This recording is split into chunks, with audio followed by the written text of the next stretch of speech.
নারীদের যোনিপথে 2 আঙ্গুল ঢোকানো হয় এবং আঙুল দিয়ে বোঝার চেষ্টা করা হয় যোনিপথ কতটুকু টাইট, কতটুকু চাপা বা প্রশস্ত। এইভাবে যোনিপথের মুখ আটকে রাখে। সহবাস করলে পর্দাটা এমনভাবে ফেটে যায়। তবে আপনি আমাদেরকে জানাবেন যে মেয়েদের কোন স্থানে ঢুকালে মেয়েরা সব থেকে বেশি মজা পায় এবং কতটুকু গভীর পর্যন্ত ঢুকালে মেয়েরা সব থেকে বেশি তৃপ্তি পায়, আর এমন কী খাবার যেটা খেলে একটা ছেলে টানা 3 ঘন্টা পর্যন্ত সহবাস করতে পারে, সেটাও আপনি আমাদেরকে জানাবেন। তো দর্শক, আপনারা বুঝতেই পারছেন এই ভিডিওটি কতটা গুরুত্বপূর্ণ। আমরা এই ভিডিওতে জানবো কি এমন খাবার যেটা খেলে টানা 3 ঘন্টা পর্যন্ত সহবাস করা যায়। এমনকি যে কোনো মেয়ে, আপনার গার্লফ্রেন্ড হোক অথবা আপনার পছন্দের মেয়েটি হোক, বিয়ের আগে আপনার সাথে শারীরিক সম্পর্ক করতে চাইবে, আপনাকে শারীরিক সম্পর্ক করতে দেবে। তো চলুন সেই সব কিছু আমরা জানবো এই ভিডিওটির মাধ্যমে। ভিডিওটি না টেনে শেষ পর্যন্ত দেখবেন, টেনে দেখলে আপনি কিছু বুঝতে পারবেন না, তাই না টেনে শেষ পর্যন্ত দেখুন। শুরু করার আগে নতুন বন্ধুরা ভিডিওটিকে লাইক করে চ্যানেলকে সাবস্ক্রাইব করে রাখুন, যাতে এই ধরনের ভিডিও আপনি সবার আগে পেয়ে যান। চলুন শুরু করা যাক। একজন মেয়ে ভার্জিন বা কুমারী কিনা সেইটা বোঝার জন্য চিকিৎসা বিজ্ঞানে বা সামাজিকভাবে 3টা পদ্ধতি প্রচলিত ছিল, এখনও কোথাও কোথাও আছে। 1 নম্বর পদ্ধতি হলো 2 ফিঙ্গার টেস্টিং। নারীদের যোনিপথে 2 আঙ্গুল ঢোকানো হয় এবং আঙুল দিয়ে বোঝার চেষ্টা করা হয় যোনিপথ কতটুকু টাইট, কতটুকু চাপা বা প্রশস্ত, 2 আঙ্গুল সহজে ঢুকে যাচ্ছে নাকি 1 আঙ্গুল ঢুকছে ইত্যাদি। একজন নারী নিয়মিত সহবাস করেন কিনা তা এই পরীক্ষার মাধ্যমে ডাক্তাররা নির্ধারণ করার চেষ্টা করতেন। সাধারণত রেপ কেসে এই পরীক্ষাটা করা হতো, এখনও কিছু কিছু জায়গায় করা হয়। 2 নম্বর হলো হাইমেন ইন্সপেকশন। এই ক্ষেত্রে চোখ দিয়ে দেখা হয়, আগেরটার মতো আঙুল ঢোকানো হয় না। মেয়েদের যোনিপথের হাইমেন, অনেকে এটাকে সতীচ্ছদ পর্দা নামে চেনেন, সেইটা পরীক্ষা করা হয়। হাইমেনে কোনো ছেঁড়া আছে কিনা, থাকলে কোথায় ছেঁড়া, হাইমেনের আকার কেমন, মুখ কতটুকু বড়, এইসব দেখে বোঝার চেষ্টা করা হয় মেয়েটি আগে কখনো সহবাস করেছিল কিনা। 3 নম্বরটা হলো প্রথম সহবাসের রক্তপাত। অনেকের ধারণা যে নারী কুমারী হলে সহবাসের রক্তপাত হবে, সেজন্য বাসরাতে অনেকে সাদা চাদর বিছিয়ে দেন যাতে রক্তের দাগ ভালোভাবে বোঝা যায় বউ কুমারী কিনা সেই পরীক্ষাটা যাতে হয়ে যায়। এই যে 3টা পদ্ধতি বললাম, এগুলো কতটুকু নির্ভরযোগ্য? আসলে কি এগুলো ব্যবহার করে বোঝা যায় একজন নারী কুমারী কিনা?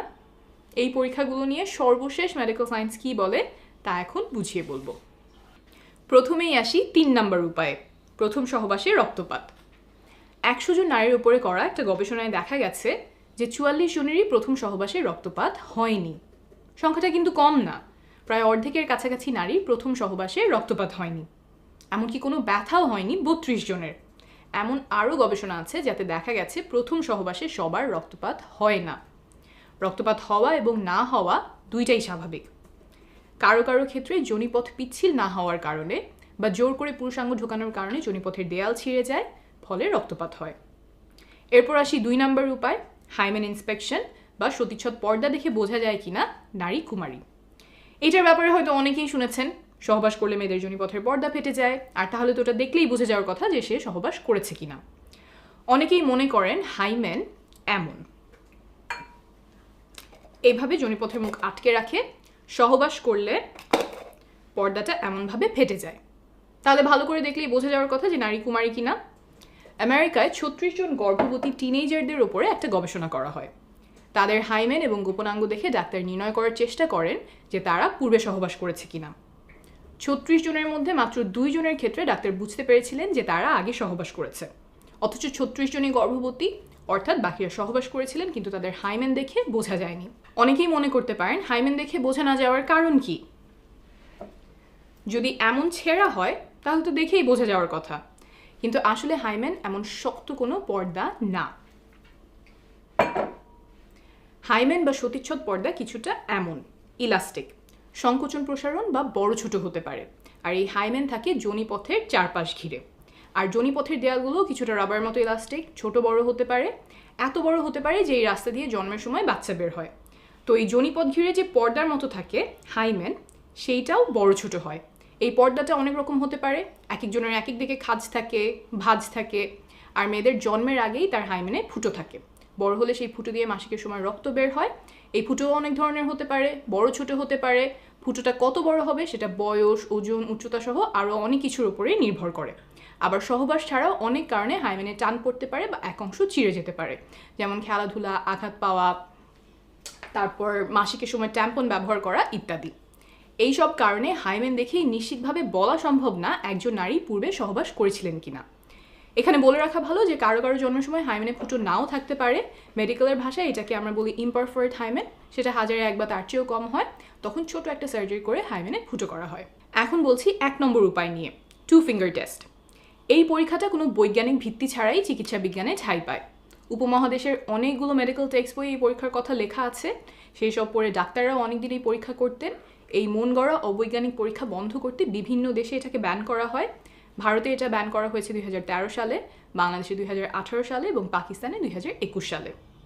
তাহলে বোঝা গেল যে এই 3 উপায়, টু ফিঙ্গার টেস্ট, সতীচ্ছদ পর্দা বা রক্তপাত, কোনোটা দিয়েই কুমারিত্ব বোঝা যায় না। তাহলে আসলে কি কোনো নির্ভরযোগ্য বৈজ্ঞানিক উপায় আছে যার মাধ্যমে বোঝা যায় নারী আগে সহবাস করেছে কিনা? না, নাই। তারপরেও দুর্ভাগ্যজনকভাবে কিছু মেডিকেলের বইতে এখনও এসব পদ্ধতি লেখা হয়, মেডিকেলের ছাত্রদেরকে শেখানো হয় রেপ কেসে নারীদের পরীক্ষার অংশ হিসেবে। যেমন প্রফেসর রেড্ডির লেখা ফরেন্সিক মেডিসিনের বই, যেখান থেকে উদ্ধৃতি দিয়ে ভাইরাল ফেসবুক পোস্টে কুমারিত্ব নিয়ে অবৈজ্ঞানিক দাবি করা হয়েছে। এখন আপনি বলতেই পারেন যে মেডিকেলের টেক্সট বুক আমি ভুল বললেই তো হলো না, যিনি লিখেছেন তিনি তো একজন বিশেষজ্ঞ, আমার রেফারেন্স কি? বিশ্ব স্বাস্থ্য সংস্থা বা WHO, United Nations human rights, UN Women, এই সংস্থাগুলোর বিশেষজ্ঞ প্যানেল বলছেন যে প্রফেসর রেড্ডির লেখা ফরেন্সিক মেডিসিনের বই সহ আরও কিছু বই ভার্জিনিটি টেস্টিং নিয়ে অনির্ভরযোগ্য এবং অবৈজ্ঞানিক উপায় শেখান। তারা আহ্বান জানিয়েছেন যেন এইসব বইতে চিকিৎসা বিজ্ঞানের সর্বশেষ তথ্যগুলো তুলে ধরা হয়। আমি রেফারেন্স নিচে দিয়ে দিব। ভিডিওটি যারা দেখছেন তাদের কাছে অনুরোধ, হাইমেন বা সতীচ্ছদ পর্দা, ভার্জিনিটি টেস্টিং ইত্যাদি বিষয়ে কেউ ভুল তথ্য ছড়ালে সেখানে প্রমাণ তুলে ধরে ভুল ধারণাগুলো দূর করার চেষ্টা করবেন। আপনার এই প্রচেষ্টায় হয়তো কারো জীবনে অনেক বড় উপকার হবে। ভালো থাকবেন। তো ধন্যবাদ আপনাকে এই সমস্ত বিষয়গুলো আমাদেরকে বুঝিয়ে দেওয়ার জন্য। তো দর্শক, এই বিষয়ে আপনাদের মন্তব্য অবশ্যই কমেন্টসে লিখে জানাবেন পরবর্তী আপডেট সবার আগে দেখার জন্য, এবং পরবর্তীতে আপনি কোন টপিক্সে ভিডিও চান সেটাও কিন্তু আমাদেরকে কমেন্টসে লিখে জানাবেন। তো ভালো থাকবেন সবাই, আজকের মতো বিদায়।